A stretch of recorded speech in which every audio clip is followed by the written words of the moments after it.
Hi everyone, మనం stock మార్కెట్లో ప్రాఫిటబుల్గా trade చేయాలి అని అంటే బ్రేక్అవుట్ ట్రేడింగ్ చేయాలి. అయితే మరి అలాంటి బ్రేక్అవుట్స్ని డైలీ స్కాన్ చేయడం కోసం చార్టింగ్లో ఒక సింపుల్ స్కానర్ని ఈ వీడియోలో నేను ఎక్స్ప్లెయిన్ చేయబోతున్నాను. అయితే ఆ స్కానర్ మీకు అర్థం అవ్వడం కోసం నేను మిమ్మల్ని 2 క్వశ్చన్స్ అడుగుతాను. ఫస్ట్ క్వశ్చన్, ఇక్కడ మనకి ఒక పర్టికులర్ చార్ట్ ప్యాటర్న్ కనబడుతుంది. దీనికి నేను ఒక రెసిస్టెన్స్ డ్రా చేశాను అని అనుకుందాం. సో ఈ రెసిస్టెన్స్ దాటి పైకి వెళ్తుంది అని అంటే అలాంటప్పుడు మనకి బ్రేక్అవుట్ వస్తుంది అని అనుకుందాం. అయితే మరి ఒక కన్ఫర్మ్డ్ బ్రేక్అవుట్ రావాలి అని అంటే మనకి ఈ రెసిస్టెన్స్ లైన్ దాటే ప్లేస్లో ఎలాంటి క్యాండిల్ రావాలి? ఇది నా ఫస్ట్ క్వశ్చన్. సో మీకు అర్థమైందా? సో మళ్ళీ అడుగుతున్నాను, ఈ రెసిస్టెన్స్ లైన్ దాటే ప్లేస్లో మనకి ఎలాంటి క్యాండిల్ వస్తే మనకి ఈజీగా స్టాక్ అనేది బ్రేక్అవుట్ అయ్యి పైకి వెళ్తుంది? సో నేను ఇక్కడ ఆప్షన్స్ కూడా ఇస్తాను. ఫస్ట్ ఆప్షన్, ఇక్కడ మీకు ఒక simple green colour doji option ఇస్తున్నాను. సెకండ్ ఆప్షన్ ఒక రెడ్ కలర్ క్యాండిల్. థర్డ్ ఒక గ్రీన్ కలర్ క్యాండిల్ బట్ పైన అండ్ కింద షాడోస్ ఎక్కువగా ఉన్నాయి. అండ్ ఫైనల్గా ఫోర్త్ ఆప్షన్ వచ్చేసి ఒక big green colour candle. So మీరు ఆలోచించండి, ఈ బ్రేక్అవుట్ వచ్చే ప్లేస్లో మీకు ఏ క్యాండిల్ వస్తే చాలా కాన్ఫిడెంట్గా స్టాక్ ప్రైజెస్ పైకి వెళ్తాయి? నాకు తెలిసినంత వరకు ఫోర్త్ ఆప్షన్ ఏదైతే ఉందో అది కనుక మనకి బ్రేక్అవుట్ దగ్గర వచ్చింది అని అంటే అలాంటప్పుడు ఇమీడియట్గా స్టాక్ ప్రైజెస్ చాలా ఫాస్ట్గా పైకి వెళ్ళడానికి పాసిబిలిటీ ఉంటుంది. సో ఈ ఫోర్త్ క్యాండిల్ని మనం ఎలా డిఫైన్ చేయొచ్చు అని అంటే మనకి బ్రేక్అవుట్ దగ్గర ఎప్పుడైతే ఒక బిగ్ క్యాండిల్స్ వస్తాయో, అంటే బిగ్ అప్ మూవ్స్ వస్తాయో, అలాంటప్పుడు మనకి స్టాక్ ప్రైజెస్ చాలా ఫాస్ట్గా పెరగడానికి పాసిబిలిటీ ఉంటుంది అని అనుకుంటాం. సో ఇక్కడ మనం ప్రైస్ గురించి తెలుసుకున్నాం. నెక్స్ట్ అలాగే వాల్యూమ్ బ్రేక్అవుట్స్ కూడా మనకు కావాలి. సో సెకండ్ కాన్సెప్ట్లో మనం వాల్యూమ్ బ్రేక్అవుట్ గురించి తెలుసుకుంటున్నాం. ఇక్కడ కూడా ఎప్పుడైతే స్టాక్ ప్రైస్ అనేది మనకి బ్రేక్అవుట్ వచ్చిందో కేవలం ప్రైస్ బ్రేక్అవుటే కాకుండా వాల్యూమ్లో కూడా మంచి సపోర్ట్ అనేది ఉండాలి. అయితే ఈ బ్రేక్అవుట్ రావడానికి ముందు సపోజ్ వాల్యూమ్స్ ఇలా ట్రేడ్ అవుతూ ఉన్నాయి అని అనుకుందాం. పాస్ట్ కొన్ని డేస్గా వాల్యూమ్స్ ఇలా ట్రేడ్ అవుతూ ఉన్నప్పుడు ఆ వాల్యూమ్స్ గనక మనం ట్రెండ్ అబ్జర్వ్ చేస్తే ఒక డౌన్ ట్రెండింగ్గా కనపడుతుంది. కానీ రేపటి రోజున ఎలాంటి వాల్యూమ్ వస్తే మనం ఈ ట్రెండ్ని కాన్ఫిడెంట్గా బిలీవ్ చేయొచ్చు? సో క్వశ్చన్ మళ్ళీ రిపీట్ చేస్తున్నాను. మనకి ఎక్కడైతే రెసిస్టెన్స్ యొక్క బ్రేక్అవుట్ వస్తుందో ఈ బ్రేక్అవుట్ వచ్చినప్పుడు మనకి క్లియర్గా ఒక పెద్ద గ్రీన్ కలర్ క్యాండిల్ వచ్చింది. ఈ గ్రీన్ కలర్ క్యాండిల్ యొక్క వాల్యూమ్ అనేది ఎలా ఉంటే మనం కాన్ఫిడెంట్గా ట్రేడ్ చేయొచ్చు?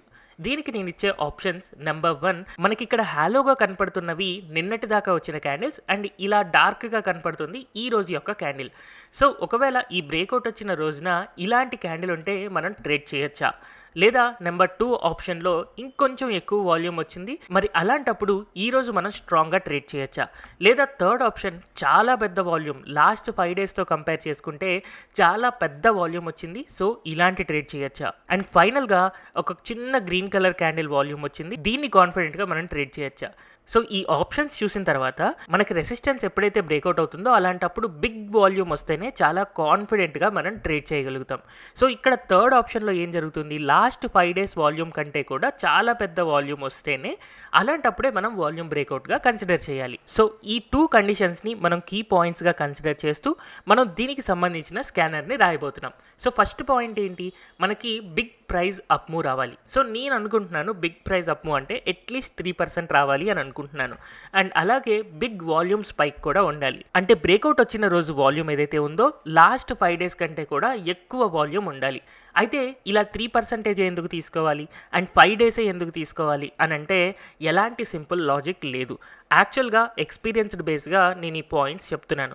కానీ దీన్ని మీరు ఒకవేళ 3% కాకుండా 4%, 5%, 7, 10 మీ ఇష్టం వచ్చిన పర్సంటేజ్తో మీరు చెక్ చేసుకోవచ్చు.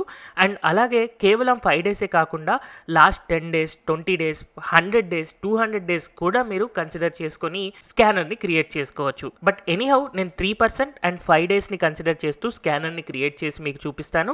మీకు కావాల్సిన విధంగా మీరు ఆ స్కానర్ని ఈజీగా ఎలా చేంజెస్ చేసుకోవాలి కూడా ఈ వీడియోలో నేను నేర్పిస్తాను. అయితే నేను ఈ వీడియోలో టీచ్ చేసిన మెథడ్ ఏదైతే ఉందో అది మీకు ఇన్నోవేటివ్గా ఉండి మీకు ఈజీగా అర్థమవుతుంది అని అనుకుంటే ఈ వీడియో మీలాంటి బిగినర్స్కి ఇంకా ఎక్కువ మందికి రీచ్ అవ్వడం కోసం ఈ వీడియోని లైక్ చేయడం అండ్ అలాగే కమెంట్ చేయడం మర్చిపోవద్దు. సో ఫస్ట్ ఆఫ్ ఆల్ నేను charting.com ఓపెన్ చేస్తున్నాను.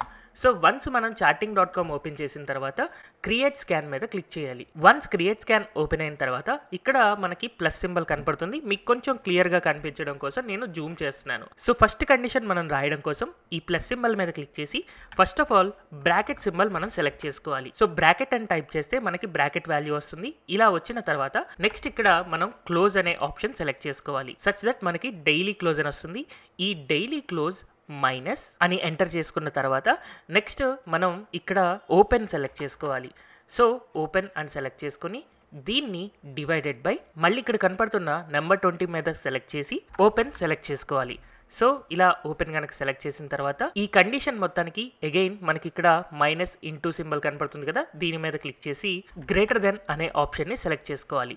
సో గ్రేటర్ దెన్లో నాకు కావాల్సింది ఏంటి అంటే నెంబర్ ఆప్షన్ నేను సెలెక్ట్ చేసుకొని 0.03 సెలెక్ట్ చేసుకోవాలి. మనకి 3% అంటే 0.03 వస్తుంది, 4% అంటే 0.04, 10% అంటే 0.1, 20% అంటే 0.2, అట్లా సింపుల్గా మనం పర్సంటేజ్ని ఇలా నెంబర్స్లో మెన్షన్ చేసుకోవాలి. నెక్స్ట్ మీకు ఇక్కడ ఈ థర్డ్ ఆప్షన్ కనపడుతుంది కదా, ఒకవేళ ఈ థర్డ్ ఆప్షన్ లాంటి క్యాండిల్ వచ్చినా కూడా స్టిల్ స్టాక్ ప్రైజెస్ అనేవి కన్ఫ్యూజన్లో ఉన్నాయి, పైకి వెళ్ళడానికి అంత క్లారిటీగా లేవు అని చెప్పి ఇలాంటి స్టాక్స్ని కూడా నేను ఎలిమినేట్ చేయాలి అని అనుకుంటున్నాను. ఒకవేళ ఈ క్యాండిల్ అబ్జర్వ్ చేస్తే మేబీ ఇది 3% కంటే ఎక్కువ ఉండొచ్చు, కానీ ఇది హై నుంచి క్లోజ్ వరకు చాలా వరకు పడిపోయింది, అంటే ఒక స్ట్రాంగ్ అప్ ట్రెండ్ అనేది ఇందులో లేదు. అందుకోసమని స్టిల్ కన్ఫ్యూజన్ ఉంది అని చెప్పి ఇలాంటి క్యాండిల్స్ కూడా నేను ఎలిమినేట్ చేయాలి అని అనుకుంటున్నాను. సో ఒకవేళ అలాంటి క్యాండిల్స్ మనం ఎలిమినేట్ చేయాలి అని అనుకుంటే దానికోసం మనం రాయాల్సిన కండిషన్ ఏంటి అంటే ఫస్ట్ అగైన్ బ్రాకెట్ అనే ఆప్షన్ సెలెక్ట్ చేసుకోవాలి, తర్వాత హై అనే ఆప్షన్ సెలెక్ట్ చేసుకోవాలి. సో హై అని టైప్ చేసి అది సెలెక్ట్ చేసుకొని నెక్స్ట్ మైనస్ ఆప్షన్ సెలెక్ట్ చేసుకోవాలి, నెక్స్ట్ క్లోజ్ అనే ఆప్షన్ సెలెక్ట్ చేసుకోవాలి. సో ఈ క్లోజ్ కండిషన్ని మనం సెలెక్ట్ చేసుకున్న తర్వాత ఇప్పటిదాకా మనం చేసింది ఏంటి అంటే హై మైనస్ క్లోజ్ చేసాం. సో ఈ కండిషన్ అనేది లెస్ దెన్ ఉండాలి. సో దేనికంటే లెస్ దెన్ ఉండాలి అని అంటే క్లోజ్ మైనస్ ఓపెన్ కంటే. సో ఆ కండిషన్ మళ్ళీ మనం రాసుకోవడం కోసం నేను బ్రాకెట్ వాల్యూ తీసుకుంటున్నాను. ఫస్ట్ ఆఫ్ ఆల్ ఇక్కడ క్లోజ్ అనే ఆప్షన్ సెలెక్ట్ చేసుకోవాలి, తర్వాత మైనస్ కండిషన్ సెలెక్ట్ చేసుకోవాలి, నెక్స్ట్ ఓపెన్ కండిషన్ సెలెక్ట్ చేసుకోవాలి. సో ఇప్పుడు హై మైనస్ క్లోజ్ అనేది less than close minus open ఉండాలి ఆ పర్టికులర్ డేకి. అలాంటప్పుడు మనకి ఇలాంటి డోజీస్ ఉండకుండా ఉంటాయి అన్నమాట. ఒకవేళ పడినా చాలా చిన్న ఫాల్స్ ఉంటూ ఉంటాయి. సో ఇప్పుడు మనకి ప్రైస్ బ్రేక్అవుట్కి కావాల్సిన కండిషన్ వచ్చింది, అండ్ అగైన్ వాల్యూమ్ బ్రేక్అవుట్కి కావాల్సిన కండిషన్ కూడా మనకు కావాలి. కాబట్టి ఇక్కడ ఫస్ట్ ఆఫ్ ఆల్ వాల్యూమ్ అనే ఆప్షన్ని నేను సెలెక్ట్ చేసుకుంటాను. సో వన్స్ వాల్యూమ్ అనే ఆప్షన్ సెలెక్ట్ చేసుకున్న తర్వాత ఇది గ్రేటర్ దెన్ ఉండాలి. దేనికంటే గ్రేటర్ దెన్ ఉండాలి అంటే లాస్ట్ 5 days యొక్క హైయెస్ట్ వాల్యూమ్ కంటే కూడా గ్రేటర్ దెన్ ఉండాలి కదా. అందుకని నేను ఇక్కడ ఏం చేస్తున్నాను అని అంటే మ్యాక్స్ అనే కండిషన్ నేను తీసుకుంటున్నాను. సో ఈ మ్యాక్స్ కండిషన్లో నేను లాస్ట్ 5 days కావాలి అని అనుకుంటే 5 ఎంటర్ చేసుకోవచ్చు. అదే లాస్ట్ 10 days కావాలి అంటే 10, 20 days కావాలంటే 20, 100 days కావాలంటే 100, మీ ఇష్టం వచ్చిన నెంబర్ మీరు అక్కడ ఎంటర్ చేసుకోవచ్చు. తర్వాత ఇక్కడ మీరు వాల్యూమ్ అనేది సెలెక్ట్ చేసుకోవాల్సి ఉంటుంది. సో ఇలా వాల్యూమ్ సెలెక్ట్ చేసుకున్న తర్వాత 1 day ago సెలెక్ట్ చేసుకోవాలి, ఎందుకంటే డైలీ వాల్యూమ్ పెట్టారంటే ఈ రోజు వాల్యూమ్ కూడా కన్సిడర్ చేస్తుంది. 1 day ago వాల్యూమ్ తీసుకుంటే నిన్నటి నుంచి లాస్ట్ 5 days ఏదైతే ఉందో దాన్ని కన్సిడర్ చేసుకుంటుంది అనమాట. సో వీడియో స్టార్టింగ్ లో నేను చెప్పిన ఈ 2 కండిషన్స్ లో 3% 5 days అని ఉంది కదా, ఒకవేళ మీరు 3% కాదు 5% అని అనుకుంటే ఇక్కడ 0.03ని 5% 0.05కి మారిస్తే సరిపోతుంది. అండ్ అలాగే లాస్ట్ 5 days కాకుండా లాస్ట్ 20 days మనం కన్సిడర్ చేసుకోవాలి అనుకుంటే 20 సెలెక్ట్ చేసుకుంటే సరిపోతుంది. బట్ ఎనీహౌ నిన్న ఒరిజినల్ కండిషన్కి 0.03కి అండ్ అలాగే ఇక్కడ 5 అనే కండిషన్కి నేను వెళ్తున్నాను. అండ్ అలాగే లాస్ట్ 5 days యొక్క వాల్యూమ్ నేను ఇక్కడ కన్సిడర్ చేసుకుంటున్నాను. సో వన్స్ నేను రన్ స్కాన్ క్లిక్ చేస్తున్నాను. సో రన్ స్కాన్ క్లిక్ చేస్తే మనకి టోటల్గా 55 స్టాక్స్ వచ్చాయి. ఈ 55 స్టాక్స్లో నేను యూజువల్గా చేసేది ఏంటి అంటే ఆల్రెడీ అప్పర్ సర్క్యూట్ హిట్ అయిన స్టాక్స్ ఏవైతే ఉన్నాయో వాటిని నేను ట్రేడ్ చేయను. రేపటి రోజున మేబీ అవే స్టాక్స్ లోవర్ సర్క్యూట్స్ హిట్ అవ్వచ్చు. అందుకోసమనే upper circuit lower circuit stocks కాకుండా రిమైనింగ్ స్టాక్స్ మాత్రమే నేను యూజువల్గా కన్సిడర్ చేసుకుంటూ ఉంటాను. సో ఎనీహౌ ఇక్కడ నాకు 54 స్టాక్స్ వచ్చాయి కాబట్టి ఈ 54 స్టాక్స్ అన్నిటినీ కూడా నేను జనరల్గా చూస్తాను అనమాట.